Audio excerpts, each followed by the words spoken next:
ఆఖరి రాశి మీనరాశి. మీనరాశి వారికి జూలై నెల ఏ విధంగా ఉండబోతుంది? ఈ జ్యేష్ఠ, ఆషాఢ మాసాలు వారికి ఎటువంటి ఫలితాలనిస్తాయి? వారు ఎలాంటి జాగ్రత్తలు తీసుకోవాలి?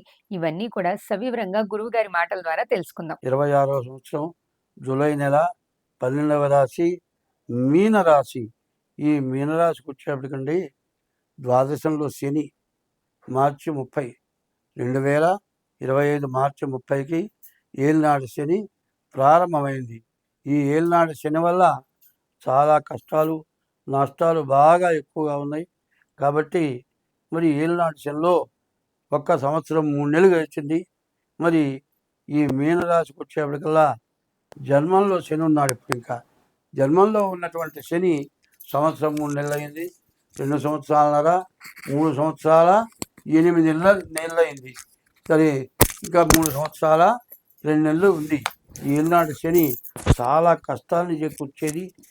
చెప్పగలిగినటువంటి బాధ కాదు. దీని నుంచి మీరంతా బయట పడాలి అని కనుక అనుకుంటే మీరు చాలా జాగ్రత్తగా ఉంటాం. చాలా మంచిది.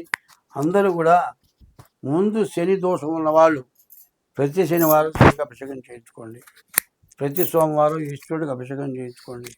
ఎప్పుడు కూడా ప్రతిరోజు దేవతా దర్శనం చేసుకోండి. ఉదయం పూట సూర్యుడు బ్రహ్మ, మధ్యాహ్నం పూట మహేశ్వరుడు సూర్యుడు, సాయంత్రం పూట విష్ణుమూర్తి. 3 వేళల సూర్య నమస్కారాలు చేయండి. తల్లిదండ్రులని నమస్కారం చేయండి. పెద్దల్ని గౌరవించండి. చాలామంది ఇప్పుడు అంటున్నారు బ్రాహ్మలు అబద్ధాలు చెబుతున్నారు, జ్యోతిష్యాలు చాలా తప్పు. మరి ఎవరో ఒకళ్ళు చెప్తారు, వాళ్ళ గురించి అందరిని అంటే మంచిది కాదు. ఎందుకంటే రాజుగారి పెద్ద భార్య మహాపతివ్రత అంటే చిన్న భార్య ఇల్లాలు కాదని అర్థం. అట్లాగే ఇది మా అందరికీ తగిలి వస్తుంది, మేము అటువంటి వాళ్ళం కాము. అయితే ఒకటి, జ్యోతిష్యం అనేది అంతు చిక్కంది. అయితే అంతా వచ్చింది అనుకుంటాం, ఏమీ రాదు. ఏమి రాకపోయినా నాకేమి రాదని నేనంట, కానీ అంతా వచ్చింది అనుకుంటారు.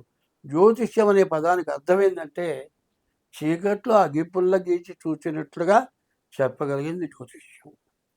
హస్త సాముద్రి కంటే సముద్రం అవతల ఒడ్డు మనం చూడలేం. సముద్రం అవతల ఒడ్డు ఎంత చూడగలమో చేతిలో హస్త సాముద్రికి అంత చూడగలం.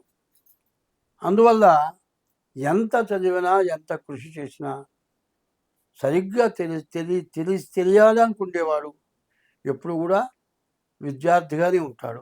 నాకంతా వచ్చింది అనడు. అంతా వచ్చింది అనేటువంటి వాడు ఏమి రానివాడే అంతా వచ్చింది అంటాడు. దీన్ని ఈ విచక్షణ తెలుసుకొని అందరూ కూడా, ఎందుకంటే ఎప్పుడు కూడా ఒకటే చెప్పారు, జ్యోతిష్యం చెప్పాలంటే ఏ చదివే పుస్తకంలోనైనా సరే ఉపోద్ఘాతం అనేది ఉంటుంది.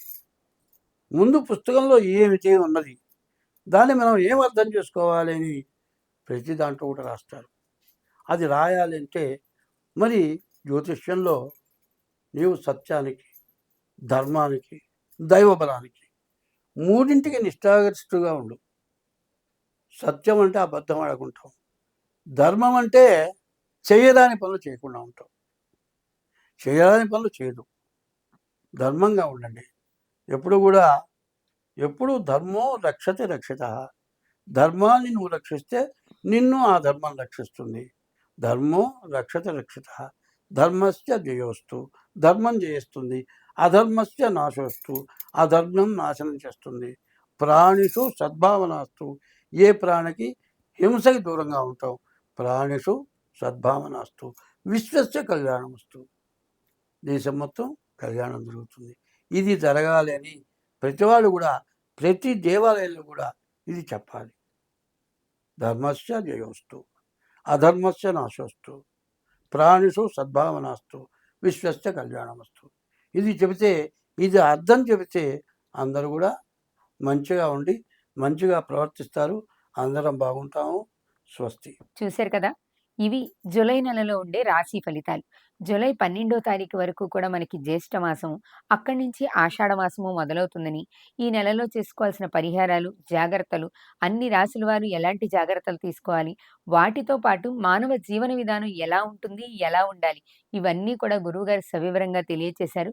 జాతకం అంటే కేవలం మనం పుట్టిన తేదీనే కాదు, మన జీవన విధానంపై కూడా ఆధారపడి ఉంటుందని చాలా జాగ్రత్తగా చెప్పారు. మీకింకా దీని మీద ఏమన్నా సందేహాలున్నా, మీరు వ్యక్తిగతంగా మీ జాతకాన్ని చూపించుకోవాలనుకున్నా, కింద గురువుగారి నంబర్ ఇచ్చాం. కాంటాక్ట్ చేయండి. మరో వీడియోతో మళ్ళీ కలుద్దాం. నమస్తే.